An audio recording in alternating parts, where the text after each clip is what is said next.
Welcome to Drop the Bow Tie. In this episode, we're still fishing, only this time it's spear fishing.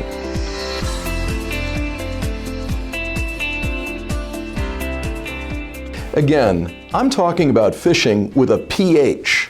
Those emails or text messages that try to induce you to surrender your account information or, worse for your dealership, click on a link that results in malware infecting your dealership's computer network.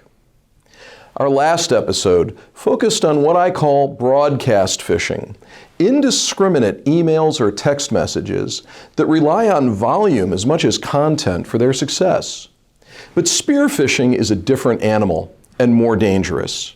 Spear phishing attacks are targeted to a single target, either an individual or an organization, and can be very difficult to detect until it's too late. Let me give you an actual example to illustrate what a spear phishing attack looks like.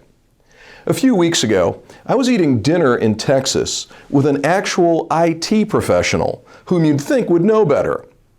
Let's call him Bob. Bob and his wife had recently bought their first house. The process involved weeks of email traffic between them and their real estate agent and eventually a title insurance company.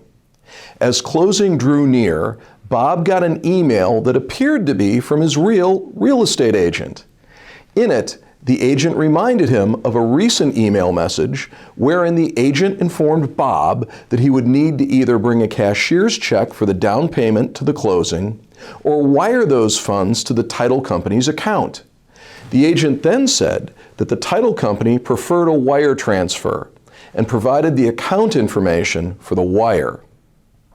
Bob dutifully wired $50,000, the whole of his liquid savings. Later, he called the title company to confirm their receipt of the money. That's when he discovered they had no idea what he was talking about and were expecting a cashier's check at closing. How could this happen?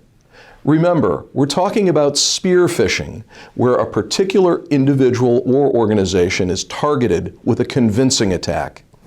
It seems a sophisticated hacker accessed the real estate agent's email account and actually saw the messages between the parties. Thus, the hacker knew Bob's situation and that he was expecting instructions concerning the transfer of his down payment. When the fake email instructions came in, he was a sitting duck. Fortunately for Bob and his wife, he reacted quickly and contacted local law enforcement, the banks involved, and ultimately the real estate agency's insurance company. He recovered all but $4,000 of his down payment money and was able to close. Funny how we consider losing only $4,000 a happy ending, isn't it? So what's the moral of the story? The best weapon against phishing attacks, especially spear phishing attacks, is awareness. Any email or text message that invites you to click on a link, provide account information, or send money should be scrutinized carefully. Unless you're absolutely certain it's legitimate, contact the sender using a known phone number and never use a phone number or email address contained in the message itself.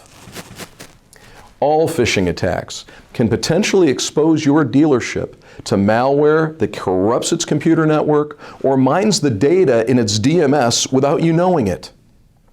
That's why we produce these videos, to increase awareness of the problem. So share them with your employees. Forewarned is forearmed. Keep warning your staff and you'll arm your dealership against phishing attacks. If you'd like more tips on how your dealership can prevent phishing and other computer attacks, contact your American Financial representative and he can put us in touch.